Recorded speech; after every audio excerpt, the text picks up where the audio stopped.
como todos los miércoles nos encontramos en su programa Diálogos Ciudadanos, aquí en su estación Radio Artesana. El día de hoy nos acompaña el compañero Juan Soltero de la Central Unitaria de Vivienda, que es un movimiento a nivel nacional que busca reivindicar el derecho que tienen los ciudadanos a una vivienda. Vamos a platicar porque en el último mes, sobre todo en las últimas 2 semanas, ¿no? Se han agudizado los conflictos alrededor de la vivienda en Sinaloa. Ya en los últimos meses se veía un conflicto permanente, incluso Juan estuvo en una movilización en Topolobampo, ¿no? Sí. Creo que ahí te invitaron a la cárcel. Sí, cuando estaba ahí ya me preguntaron que se podía mejorar y les dije, no, pues le puedes mejorar este hotel de 5 estrellas, les dije. Puedes mejorar el servicio de atención al cliente de una manera más... Sí, nos reprimieron ahí porque había un desalojo en Topolobampo y la gente decidió que se tenía que tomar esa medida, pues estaban quedando los niños en la calle, literalmente así era, ¿no? Ahí se logró detener el desalojo, sin embargo hubo otro mismo en Los Mochis que no se logró detener este desalojo. Así es, en la colonia Cirilo Mena se hizo un desalojo posterior a lo de Topolobampo, yo creo unas semanas después, y pues recientemente el día de hoy, ¿no? en Santa Rocío. Sí estamos preocupados porque es un contexto. Y en esta situación de desalojo, sin embargo, el señor gobernador dice que está preocupado por la vivienda. ¿Cómo está esta? Pues a nosotros nos hace sentirnos en la dimensión desconocida porque el gobernador el año pasado anunció de manera muy llamativa el 11 de mayo. No se me olvida, del año pasado hizo una conferencia con el director de Sedatu aquí, reunió a todas las autoridades de vivienda del estado, anunciando que ya era el cambio, que ya era una nueva política de vivienda para la regularización y que no iba a haber más desalojos. Posteriormente firmó un convenio con el Infonavit el 17 de mayo para la recuperación de casas y nosotros hicimos lo propio. Hicimos zanja prácticamente del Congreso a la Comisión de Vivienda para llevar opciones de reservas territoriales, porque hicimos una investigación para buscar precios, todo eso, aportando un poco, y también hablamos con la diputada de Vivienda y el de Hacienda, y había una promesa de una bolsa de 60 millones de pesos que tendría que estarse operando para que todo eso no pasara, de esos desalojos, pero quedó en puras buenas intenciones. Sí, pues nos vendieron piñas porque a la fecha vamos y les decimos de lo del dinero y es como nos hablan los personajes con los que hablamos como si nunca hubiéramos hablado nada de esto, ¿no? Entonces sí, recae en una política donde ahora opta por desalojar a las familias. Lo extraño o lo coincidente es que al mismo tiempo que se movilizan los maiceros y toman el aeropuerto de la ciudad de Culiacán, se presenta este desalojo de esta colonia que está a escasos metros del aeropuerto y la gente no tiene noticia de lo que está pasando en esta colonia, no hay noticias, hay un cerco alrededor del aeropuerto y al mismo tiempo se genera con esta cortina de humo, bueno, aprovechando un movimiento legítimo por parte de los maiceros que piden mejorar el precio de las cosechas, garantizarlo, y al mismo tiempo se reprime como carambola a una colonia y se desaloja a los precaristas. Este tipo de movimientos junto con, bueno, vamos a ponerle así, las promesas incumplidas, pues nos lleva también a un escenario ríspido que se presta a una actitud de secrecía que no ahonda al diálogo. ¿Los han convocado ustedes al diálogo? Nosotros los hemos convocado a ellos. Nosotros sí, porque se ha tenido que pedir la atención por medio de la movilización social y se se busca supuestamente delegar a las autoridades de vivienda, en este caso a la Comisión de Vivienda, pero las autoridades de la Comisión de Vivienda han sido inoperativas. Entonces tú vuelves a la parte del gobierno que maneja la parte política, en este caso la Secretaría de Gobierno, y te vuelven a decir que ellos ya o van a hablar o ya hablaron con las autoridades de vivienda, y es un círculo de la dimensión desconocida. Claro, porque te mandan a CEVIVE y de CEVIVE te mandan a que ellos no pueden resolver las cosas. Porque no se ha autorizado el dinero, porque no se ha autorizado la negociación, porque no se ha autorizado... Porque, por ejemplo, en el caso concreto de Topolobampo, ahí CEVIVE puede meter un recurso legal para parar unas ventas ilegales. Porque ellos, hay un convenio que se le dio a un particular, y ese particular alguien le falsificó un poder porque falsificó la firma, pero a lo último CEVIVE puede meter un recurso legal para entorpecer el accionar de los acaparadores en Topolobampo. Eso se habló desde el día 2 del gobierno de Rocha Moya, porque se habló con el secretario general Enrique Insunza Cázares, porque hubo una manifestación el viernes antes de que entraran ellos, que saliera Quirino. Nos manifestamos en la caseta de San Miguel, que es una caseta ilegal, por cierto, concesional al gobierno del estado. Ese dinero se debería usar para vivienda, no se sabe dónde se queda. Eso fue un viernes. El martes 2 de noviembre vimos a Enrique Insunza Cázares. Entonces, por todos los lados es un desaseo del oficio del político, que se supone que los palacios de gobierno son para que la gente se manifieste en la política de control de las clases que nos dominan. Pues ni para eso sirve, ¿verdad? Porque se atendió desde el día 2 de noviembre y dejaron pasar todo ese tiempo, cambiaron de director. Yo creo intentaron culpar al director anterior, que fue Noé Heredia, pero Tony Castañeda llegó con lo mismo también. Y hay una característica muy común de los gobiernos de Morena, al menos como se ha mandado desde Palacio de Gobierno y aquí, y en general, que es como muy vertical. O sea, tú vas a un palacio municipal y es lo que diga el presidente, vas con el gobierno del estado y es lo que diga el gobernador, vas al gobierno federal y es lo que diga el presidente. En esa lógica, nosotros creemos que el gobernador debe de estar bien enterado de las cosas que están pasando, y si no es así también es un grave error. Bueno, también hemos visto que el señor gobernador ha intentado por todos los medios, reuniéndose con distintos grupos, mantener una lógica de que hay unos solicitantes de vivienda buenos y hay unos solicitantes de vivienda malos. Parece que Óscar Loza Ochoa son los solicitantes de vivienda buenos y los que representan ustedes son los solicitantes de vivienda malos. Esta lógica, ¿en dónde cae? Bueno, digo porque hubo incluso un foro de vivienda en donde ustedes no fueron invitados. Sí, Óscar Loza es un personaje que a nosotros, yo lo veo como una persona que no tiene, porque no tiene trabajo de campo. No es que lo vea yo, es que no hay un trabajo de campo como una organización de vivienda, sino que él es alguien mediático. Él se maneja mediáticamente y es lo que le funciona. Entonces no conoce más el tema, pero le dan preferencia. Incluso, yo he visto esa preferencia en la cuestión del informe de gobierno. Yo quise entrar, pero pues no me dejaron. Pero Óscar los iba saliendo y yo le pregunté, porque se supone que anda en el activismo. Y en vez de darme una explicación política de por qué era restringido, él me dijo, es que Rocha Moya es mi compadre. Entonces, esa fue la explicación de él, pero también, aparte, en el terreno de las ideas, no vamos a ver de él una declaración o un trasfondo que aporte a las políticas estructurales de vivienda. Nosotros en Movimiento, por eso están los antecedentes hemerográficos, ahí de las hemerotecas, en Río 12 hay una entrevista de Javier Valdés a César del Pardo, que es uno de los representantes de la Central Unitaria de Vivienda, del 2009 para la jornada, donde se habla de todos estos problemas que iban a haber, que las casas la gente las iba a invadir por una cuestión de que el Estado no estaba dando opción.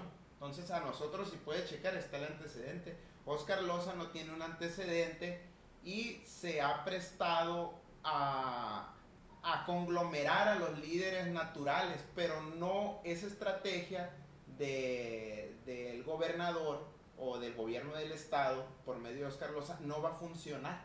¿Por qué no va a funcionar? Porque no hay una relación natural de trabajo de campo, de lucha desde la base. Desde la base. Entonces eso podrán ponerlo con foros y ponerle a modo las cosas, pero no va a prosperar por esa razón. Porque hay otra situación que también nos damos cuenta, que a aquellos que están desalojando rápido les dicen que se anoten en una lista porque lo que va a haber es un reparto de la reserva territorial de los municipios y el gobierno del estado en el marco de un proyecto ordenado de vivienda. Pero sí, esa lista parece que es a la eternidad. Sí, no hay una definición de tiempo, más bien es una manera de administrar los costos políticos de una política del desalojo. Bueno, es una forma oye, pues ya te desalojé, pero estás en la calle, no me importa dónde vas a caer, pero anótate aquí. Entonces es una forma de administrar los costos políticos que no tiene un sustento material, porque si hubieran querido dar ese sustento material, hubieran hecho a partir de este año lo que se les propuso, que es que conviertan a la Comisión de Vivienda en una inmobiliaria social. O sea, la Comisión de Vivienda, ¿qué tiene que hacer? Entrarle a la adquisición de viviendas abandonadas, como lo hacen las inmobiliarias, y a la adquisición de reserva territorial barata, como lo hacen las inmobiliarias. No en pactos donde van y compran en lugares que están muy lejos de donde se puedan dar los servicios y quedan los proyectos bloqueados porque dicen, ya compré reserva y te apunté, pero a ver cuándo avanza la urbanización hacia ese punto para que puedas tener tus servicios. Entonces no es operativo, sino que es una simulación para especular también con la tierra. O sea, le aseguran la compra a personas relacionadas con el poder político, la reserva territorial, dejan las casas abandonadas o las casas ya posesionadas de lado para que las inmobiliarias las sigan comprando cuando tienen recursos como la Defensoría de Oficio para hacer prescripciones, como gobierno del estado. Tienen recursos como las notarías para promover poderes, pero a favor de los posesionarios. Entonces tienen todo el aparato. Pues. Lo que se está haciendo es generar una falsa hegemonía. Generar un control del movimiento, del aparato político y un control del movimiento social con el fin de generar interlocutores a modo que copen a los movimientos sociales. En este caso a la vivienda, ¿no? Hay otro ejemplo en el caso de los maiceros también, en donde mandaron de frente a dos diputados, ¿no? Y al secretario de Agricultura y terminaron siendo abuchados porque no tuvieron la capacidad de operar. En el caso de lo que se ha denunciado de manera sistemática, que es el acaparamiento del espacio público para beneficio privado, como es el caso del acuario de Mazatlán, como es el caso del parque botánico, también vemos una inoperancia por parte de un gobierno que se asumía, ¿no?, anti-neoliberal. Porque todo lo que tú me estás comentando es la misma actitud que manejaban aquellos que consideraban que el mercado lo habría de regular todo y el Estado no tenía por qué intervenir, ¿no? Se supondría que este nuevo gobierno que decretó el fin del neoliberalismo, pues tendría otra actitud.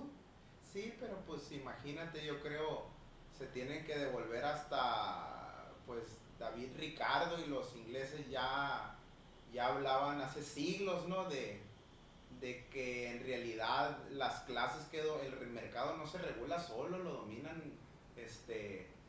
unos cuantos a beneficio de esos cuantos en prejuicio de los demás. Entonces se me hace que o no leen o se hacen los que están a cargo ahorita de las instituciones, pero sí hay un movimiento que se ha venido generando desde la federación. Hay datos muy escalofriantes donde había alrededor de 15,000 asociaciones civiles en el estado mexicano, pues, y quedaron operativas menos de 1,000.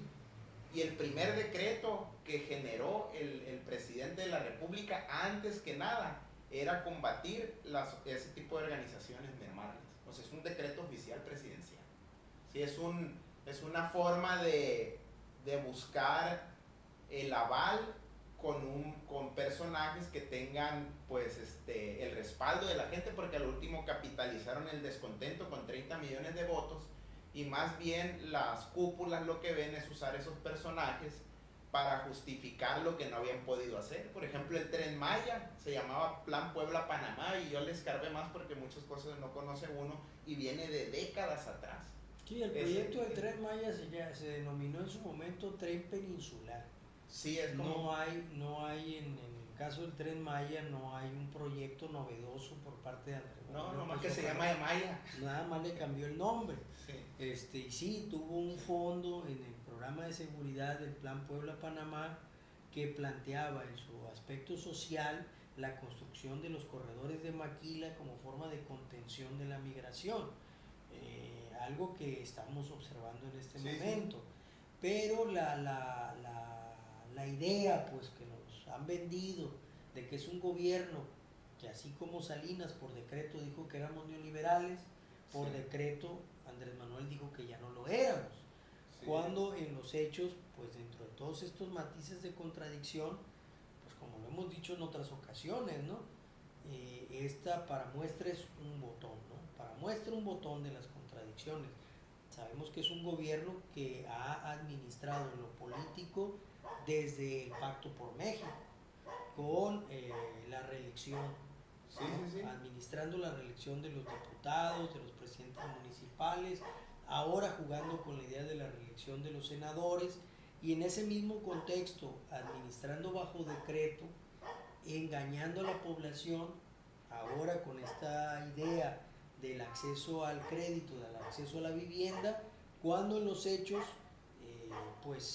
se utilizan sistemáticamente cortinas de humo o situaciones sociales como esta que estamos viendo de los maiceros para esconder la represión al movimiento de vivienda, a los precaristas, ¿no? Sí, ese análisis yo coincido, ¿no? Por ejemplo, si uno se quiere acercar a la colonia Santa Rocío, donde fue el desalojo, no puedes porque está totalmente bloqueado.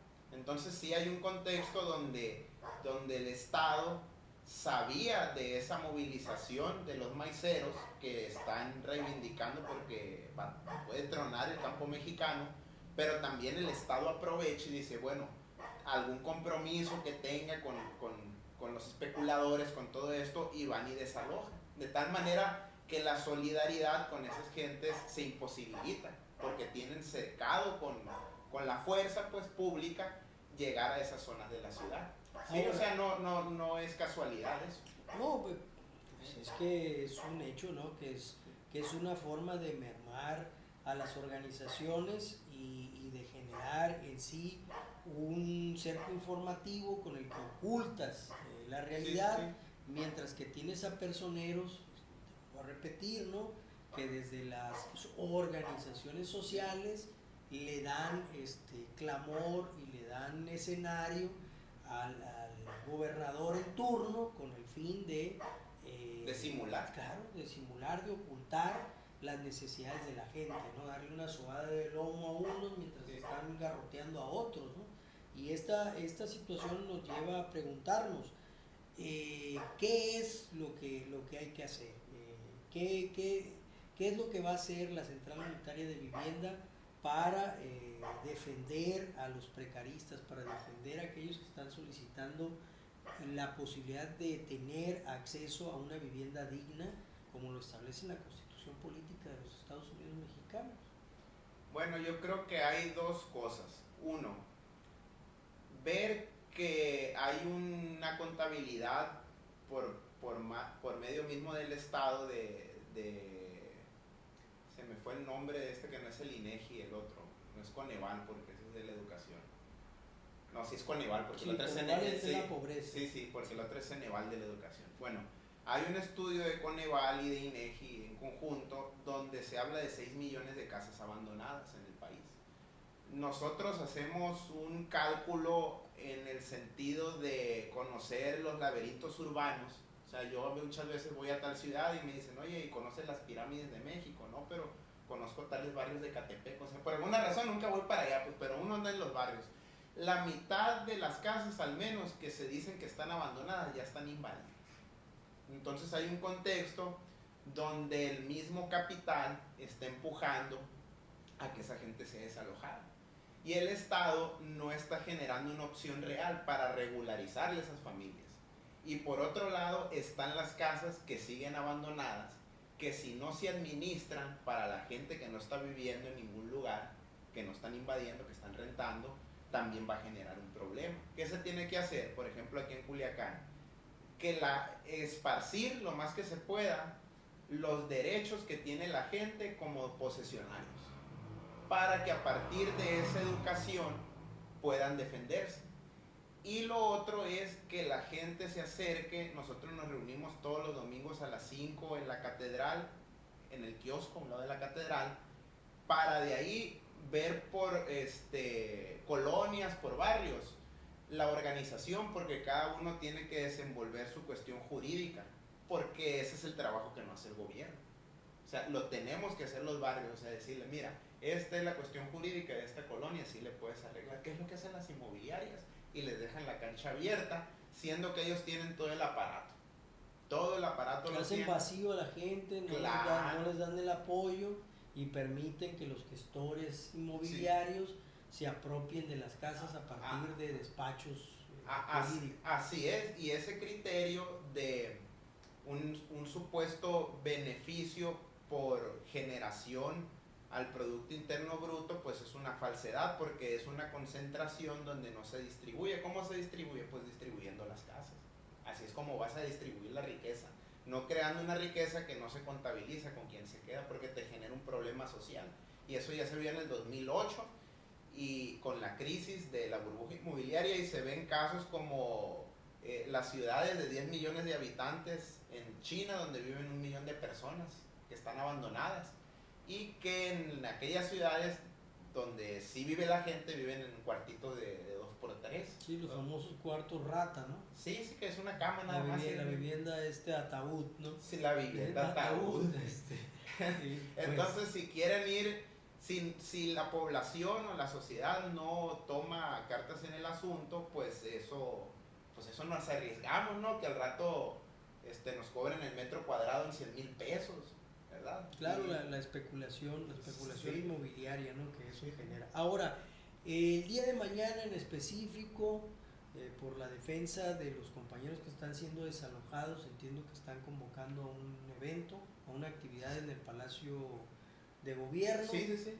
¿A qué horas? ¿Bajo qué condiciones? No, nos vamos a reunir en Cevive a las 9:30 de la mañana, y de ahí vamos a hacer una pequeña marcha hasta el Palacio de Gobierno, y vamos a ver el gesto del gobierno, ¿no? Porque ya, pues la gente está muy incrédula, pero la gente sí tiene el ánimo de luchar, porque lo que ha aprendido la gente, aunque los grandes políticos lo desconozcan o los menosprecien a la gente de los barrios, es que a la gente sí le queda muy claro que la única manera de conseguir algo es luchando.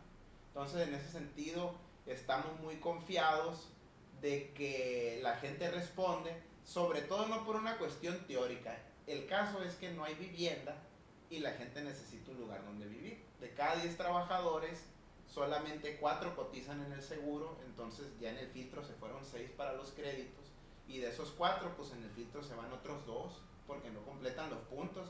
Y como la canción de los perritos, de los 10 que me de los 10 que tenía, los 2 que me quedan pues están en la cuerda floja, porque cualquier momento se enferman, se dislocan, tienen un accidente de salud familiar, y las cuestiones son muy delicadas en el trabajo y pierden el hilo de las mensualidades, y también se va al traste. Entonces no hay una opción real, es una simulación nada más. Y en ese sentido el movimiento de vivienda es un movimiento muy fuerte. Es un movimiento muy fuerte porque la necesidad es muy fuerte. ¿Qué tenemos que hacer? Aprovechar esa situación para que la gente quede bien sólida en las maneras que tiene que luchar, y en la formación de qué es lo que tendría que ser una política de vivienda. Le queda más claro a la gente de los barrios que a los políticos viven en la Dolce Vita, viven en una irrealidad. Es una clase política que se le está yendo de las manos el control, la gobernabilidad, y eso es pues la razón de ser de la clase dominante. O sea, no están cumpliendo ni su papel histórico, pues. para No, su misma de clase hecho, están rebasados. De hecho, lo que observamos es que la Morena, sobre todo la Morena porfirista, ¿no? Porque La Morena hay varias morenas, ¿no? Pero la Morena que gusta de la reelección, la Morena porfirista, es una Morena que rápido se cambió detrás de los muros del dique Margarita, ¿no? Se cambió a los residenciales, rápido se cambió de los barrios populares en donde vivía, sobre todo los diputados, ¿no? Los presidentes municipales, los regidores, rápidamente salieron de sus colonias, de sus espacios de habitación, y Andrés Manuel López Obrador sirvió para generar una clase pudiente, clase pudiente, ¿no? Que se aleja permanentemente de su representación popular, permanentemente, ¿no? No podemos decir o no podemos negar que hay otra Morena más popular, más acercada a la gente, pero que está totalmente copada, o sea, la llamada movimiento Morena, ¿no? O la Morena movimiento, pues, en donde pues ya nos dimos cuenta, ¿no? Para el partido que forma parte de lo que denominamos el reinicio del sistema, ¿no? Con todo el PRI, el PAN, el PRD, el PT, Verde. Es un nuevo intento de partido único, sí, ¿no? El nuevo PRIAN-MOR. Sí, PRIAN-MOR. PRIAN-MOR y fauna de acompañamiento, PT Verde, ¿no? Pero muy reeleccionista, muy porfirista. Y por otra parte, pues tenemos a Andrés Manuel otra vez por decreto diciendo que él es maderista, que él está en contra de la reelección, que él no cree en lo que está pasando, y sin embargo abajo, como le pasó con René Bejarano, ¿no? Las ligas por todas partes, ¿no? Haciendo la fiesta. Entonces pierden en piso la noción de realidad. Y al perder la noción de realidad, lo que sucede es que pues existe el movimiento de vivienda mal, y está el movimiento de vivienda bueno, ¿no? Que les hace caso a ellos. Sí, pero para ser bueno entonces tengo que decir que soy maderista y sacar a Flores Magón atrás, pero reelegirme, o sea... Sí, un problema clínico. De doble personalidad. Sí, va a estar como el capítulo de Los Simpsons donde le ponen un detector de mentiras a Homero Simpson y le dicen, es un detector de mentiras esto. ¿Sí entendió, señor? Y explotó el detector de mentiras. Entonces, es una contradicción que no se sostiene por ningún modo, y el gran problema es que las multitudes en su necesidad rebasan ese gobierno. No, claro, lo rebasa porque en los hechos no se está respondiendo sobre situaciones concretas en la realidad concreta. Y al no responderse sobre situaciones concretas en la realidad concreta, se escinden de la realidad, pero a una velocidad que pudiéramos decir que la contrarrevolución, en el caso de el pasar del Partido Nacional Revolucionario al PRI, ese proceso de contrarrevolución tuvo una fractura todavía en 1968 con los movimientos populares del 40 al 68. Hay un dato, ¿no? Hay un dato muy interesante. Hay una portada de un libro de un teórico del PRI que se llama Carlos Díaz de León, y ya salen las transformaciones, dice, las transformaciones del PRI, y dice, ya cuando pasa de las segundas siglas, que se me olvidan, fueron 2 siglas, primero y luego el PRI, pero se me olvidan. La segunda fue el PNR. El PNR, Partido Nacional Revolucionario. Pasa el PRI, y el otro era Partido Revolucionario Mexicano, el PRM. Sí, de la Revolución Mexicana, PRM. Y el PNR, y luego al PRI, y luego en el libro de Carlos Díaz León dice, lo que sigue, lo escribe en los 90, sigue la 4ª transformación del PRI. Entonces ese libro por ahí me lo encontré en un yonque de libros que pues me llamó la atención. Y sí, es una renovación del partido de Estado que se vendió como una alternativa ante el malestar de la gente, se capitaliza con millones de votos, y hay muchas cosas que en general no se saben, que pues se pueden profundizar. Yo no conocía en un tiempo, pues no conocía todo ese proceso del Frente Democrático Nacional, y cómo López Obrador viene a ser un heredero de muchas luchas que capitaliza él y le juega la desmemoria, y de ahí borra toda la historia. historia. O sea, la memoria para la mayoría, los que sí anduvieron en el movimiento de izquierda desde siempre, sí lo conocen. Pero los que no, que agarramos el movimiento ya en nuestra etapa pasando a la universidad, pues no tuvimos esa memoria. Entonces yo cuando sí me doy cuenta es cuando yo comprendo a las mayorías y digo, bueno, pues así los engañan. Sí, Pero, es un manejo de la psicología de masas, sí, sí. ¿no? Es un manejo de la psicología de masas, pero insisto, para muestra un botón. Si tú no estás solucionando la situación de la vivienda y aunado a esto se te empalma el problema de la producción, sí, de la comercialización del maíz y la comercialización del trigo, del sector básico, pues, sí, y aunado a esto se te aúna un problema político que por insistencia de imponer a tus ahijados, sí, como sí, es sí, el caso de la Universidad Autónoma de Sinaloa, porque no se explica de otra manera el estar estirando algo que ya es un hecho. O sea, la reforma a la ley orgánica de la universidad ahora la está deteniendo Rubén Rocha Moya. O sea, es extraño, ¿no? sí, porque no ha llegado a lo que él quiere, pues, lo Sí, quiere forzar, pero pues no es de que pasen de quien tenga secuestrada a quien sino que se abra la democracia en la universidad, que se hagan las cosas. Esta situación nos lleva a 4 problemas ya empatados en una situación de desgobierno, en el caso de Sinaloa, que implica la agresión a los sectores sociales.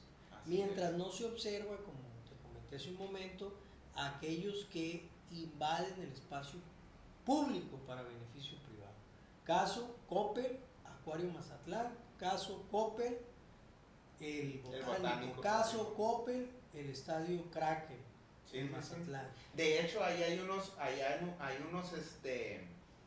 en Mazatlán, en la colonia Jaripillo, hay una gran reserva de terrenos que están en limbos legales donde viven familias y han estado hostigándolos para desalojarlos. Lo último que han optado y relacionado a la especulación, ¿no? Porque es una zona por el estadio, por todo eso, de plusvalía, pero son familias que tienen 10, 15 años viviendo ahí porque invadieron esos solares, son posesionarios y recientemente nos ha tocado apoyarlos y han usado la misma estrategia. Les propusieron, son 80 familias en el caso que yo conozco y les propusieron arreglarles a 40 nada más. O sea, el caso siempre es dividir a los más débiles. O sea, no es una política de acompañamiento, es una política de abuso de la necesidad y condicionan a esos líderes, porque los ponen entre la espada y la pared. Te digo con 40 solares, pero te aseguro esta gente, los demás todavía no sé. Entonces, Después la población lo que está haciendo es que está respondiendo con la abstención. La población, al no ver opciones, lo que hace es responder con la abstención. Y eso lo vimos en el caso de Coahuila y lo estamos viendo en el caso del Estado de México, ¿no? En donde se habla, ¿no? Se insiste en que ha sido derrotado el dinosaurio del PRI cuando el grupo Tlacomulco está dentro del equipo de Delfina, ¿no? Los dinosaurios cuando cayó el meteorito se convirtieron en otros reptiles. Bueno, Juan, algo que quieras añadir porque el tiempo sí, pues apremia. Pues que mañana a las 9:30 de la mañana vamos a estar en la Comisión de Vivienda a un lado de la canasta, enfrente de luego una referencia de un puesto ahí de comercio, pero a un lado de la canasta, ahí por el Boulevard Insurgentes a las 9:30 de la mañana. Están invitados todos los que quieran tener algún acercamiento al tema de la vivienda para conocerlo y para defender a la posición de que las familias merecen un lugar donde vivir, y mientras no haya una opción, porque ellos mismos la han sepultado, ya les dije cómo trabajamos el presupuesto y lo mandaron por un caño, mientras no hay una opción, una política de desalojo solo va a llevar a un caos al mismo gobierno. O sea, si ellos pretenden en sus cuestiones políticas, incluso en su cuestión porfirista, que les salga, pues están muy equivocados. Y nosotros no estamos de acuerdo con eso, ¿no? Pero es un error de cálculo, de pericia política, de empatía. O sea, quisiera yo agarrarle un punto donde digas tú, bueno, a lo mejor pues de este lado se salva, ¿no? Aunque no esté de acuerdo uno con las clases que dominan, pero pues por pero no. No se ve que haya un compromiso, y te insisto, lo que sí vemos es que hay una actitud, ¿no? de separación de los orígenes que tienen muchos de los diputados y presidentes municipales y senadores, ¿no? de Morena, que pasaron a una opulencia repentina y que simple y sencillamente desdeñan, ¿no?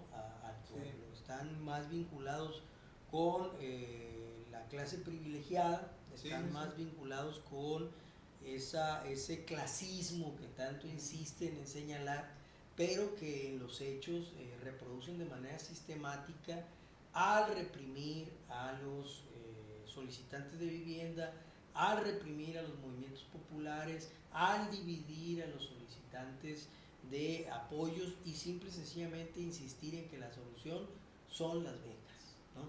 Y bueno, pues aquí lo vamos a dejar recordándoles que nos encontramos en su programa Diálogos Ciudadanos de Radio Artesana y esperando que el compañero Juan Soltero en otra ocasión nos acompañe aquí mismo para dar a conocer el movimiento de vivienda, de solicitantes de vivienda en el estado de Sinaloa y sobre todo, ¿no?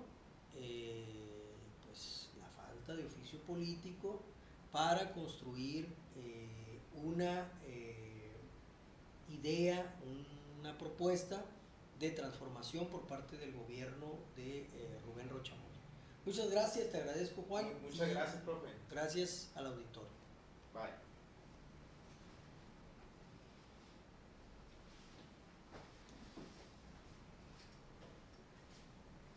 Ya lo paramos.